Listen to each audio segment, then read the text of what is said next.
So, good morning, Mr. Charles. Welcome again to Top Genius. Yeah, we're happy to hear your voice.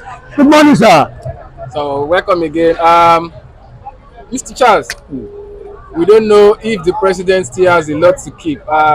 As that yesterday, and the president Bola Tinubu moved to block FBI, CIA over US and other US agency from releasing his confidential file as at October ending.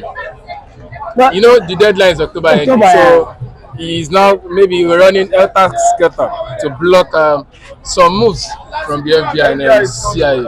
Once again, good morning. Please kindly subscribe to this channel. My name is Mr. Charles. Well, whatever that is going on between the FBI, the Chicago University, and Atiku, yeah, it has become what I may call like a daily sermon to almost all Nigerians. If you don't have a cockroach in your cupboard, why are you running Hester Skelter? Tinubu have decided to. Tinubu told the whole world. Tinubu said to Nigeria that he schooled in Chicago University. For you to have come out and tell the whole Nigeria that you schooled in Chicago University, you shall swear, relax, and allow Nigerians to also assess your result. There's no big deal about it. Nobody is fighting you. Let him go to school in Chicago University, in Oxford. It's none of our business. It's none of anybody's business. But our problem is that you are the one that said it. Nobody holds your mouth for you to come out and tell the whole world that you school in Chicago University. But now you have decided to say to the whole world that this is where you school. So allow the masses or the appropriate authority to do their personal research to find out really if that is exactly what is going on there. But for you to have been running from one junction to another in order to block most of this entrance, most of these people that are coming. Remember, somebody like the presidential candidate under PDP flag bearer, Atiku Abubakar, he's not working on his own advisory. He's working under the advisory of his legal practitioners. The legal advisors are the one advising on what to do. So the legal advisors that have known, they have known exactly where the point is coming from. Tinubu should go and sit down, let him go and rest, because we believe that the truth is going to come out. If you don't have any secrets, any cockroach in your cupboard, allow everybody to do is it's like something. It's a very simple something. We told the whole world that let's assume that we are a journalist. We have a journal school here in Atoba, and I decided to tell the whole world that I school there. Simple. If people are doubting me, you can still go to my school. There's no big deal about it. My doors are open. Go there. My hands are clean. Go and investigate. This is a copper now. For instance, this is a copper. If, for instance, by any means somebody decided to say you do not serve, she has every right to tell you that they should go to either Lagos Aziz and find out if her name is there. Are you getting me? That is why if you serve as a copper, that's what you call bronchi. Are you getting me? If you serve as a copper, now this is Lagos Aziz now. These are coppers serving in Lagos State. By the time they finish, they are going to be what we call bronchi, and that bronchi contains a passport of every corps member that served in that particular state at that particular time. So Tinubu should go and sit down, let him relax. If he really know that he's telling us the truth, let him relax, let him not disturb himself, because I believe that the court are there to do their jobs. Yeah, thank you very much. So what if his fear is not only about the certificate, that once Atiku gets hold of FBI and CIA, there will be much more to be reviewed. Remember, I said to you, I am not disputing the fact that Tinubu did not go to school. Whatever that he has with the FBI is none of my business. But allow the appropriate authorities to do what is needful. Allow them to do, if it is a research, let them go and research and find out if he is afraid of, if there is, aside from that result side, if Tinubu is afraid of something beyond that result of a thing, if it is something that I may call a drug test, drug things, and everything, I don't know. Money laundering is none of my business, but all I know is that Tinubu should go and allow the appropriate authority that has been given the solid responsibility of doing all those things to do their job. So let him relax. Nobody is fighting anybody. So if he doesn't have any much cockroach in his cupboard, Tinubu should go and relax and wait for the judgment of court and the investigation. All right, sir. Oh, okay. Thank you for that. Again, Nigeria Constitution allows Governor Akeredolu to govern Ondo State from anywhere in the world.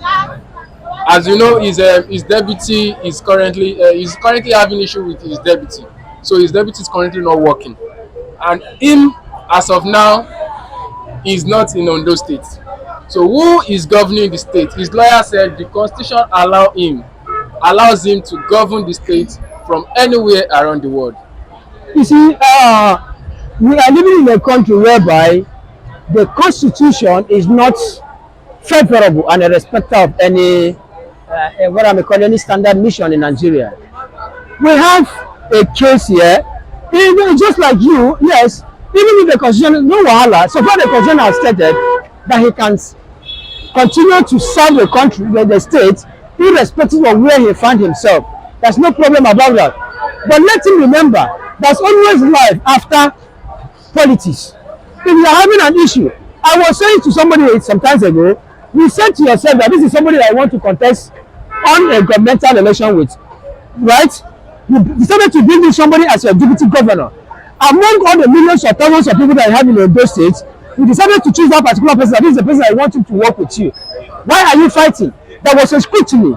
There was an agency, the word I call agenda, manifesto that were put in place by both parties. So why are you fighting each other now?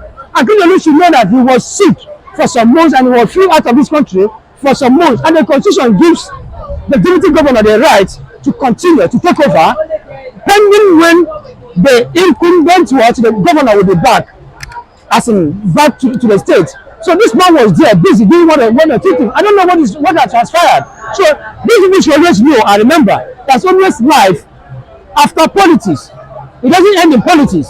So if the constitution has stated that he can serve the country, the state, while in another man's state, well, there's no problem. Remember, we're in a country whereby the constitution is not even favorable.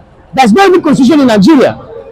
Are you getting me? If we are living in a country whereby, according to Professor AVDC, that was in 1980 something, the constitution, the rule of law is not even up to standard in Nigeria.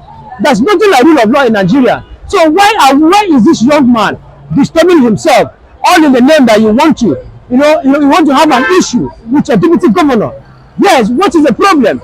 They should go and put their house together. If there's any problem they are having, go down, sit down together, so that everything will be ironed out together. All right. So thank you for that. I think Ondo State is. So I believe Ondo will find a way and a solution to their crisis there. So again, the NERC has remind Nigerians that federal government subsidize electricity with 135.23 billion naira as at the second quarter of 2023. So is this a wake-up call that if the federal government are not subsidizing electricity, Nigeria will have been in more crisis? So, but why is a NERC coming out now to say this? So we don't want the federal government to also stop subsidy on electricity. Let them go and rest, because the NRSC is also an agency and a standard and independent body on its own. So, but you should go and sit down. Even if you have decided to have subsidized electricity in Nigeria, it's your duty to do that. Where is our money going to? Where has been the billions upon millions of naira that you have been capturing and making away, borrowing? Where are they going to? So even if you have decided to say to the whole world that this is where the money goes to on the subsidized electricity, but also remember it's their duty to do that. That is why they are there. That is why we are electing them into that particular post. So they should not lie to themselves. It is not only electricity that Nigerians should subsidize. They should also subsidize food.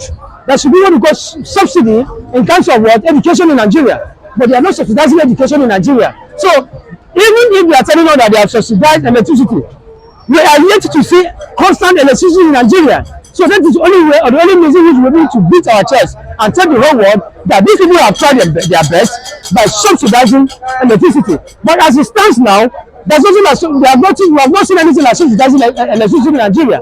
electricity should not be the only point, the only meeting point in which this issue, should put much of their muscle in terms of subsidizing. We have education should be subsidized. Food, the prices of food should be subsidized in Nigeria. Even health, there should be health subsidy in Nigeria, but they are not subsidizing health. What are we seeing? We are seeing a situation whereby most of these people, they don't even have, and I will continue to say this, these people don't even have the interest of you and I at heart, because they look at us as if we are nobody to them. What we are after is after 4 years, they will not remember how important you are. So if they are lying to themselves that they have subsidized lights, what happened to our education sector? What happened to our health sector? What happened to our private sectors in terms of food? A lot of Nigerians can no longer feed themselves. So these people should go and sit down, because they are nothing but lying to themselves under this subsidy of a thing. Thank you, Mr. Charles. Thank you very much. Please you. subscribe to this channel. And this is my number 07032317103. Please do subscribe. Because of you, that's why we are here always. Thank you very much. Thank you, Mr. Charles. So he's always available. If you want to get in touch with Mr. Charles, please don't call him on his mobile number. Thank you again, Mr. Charles. Thank you for joining us today also.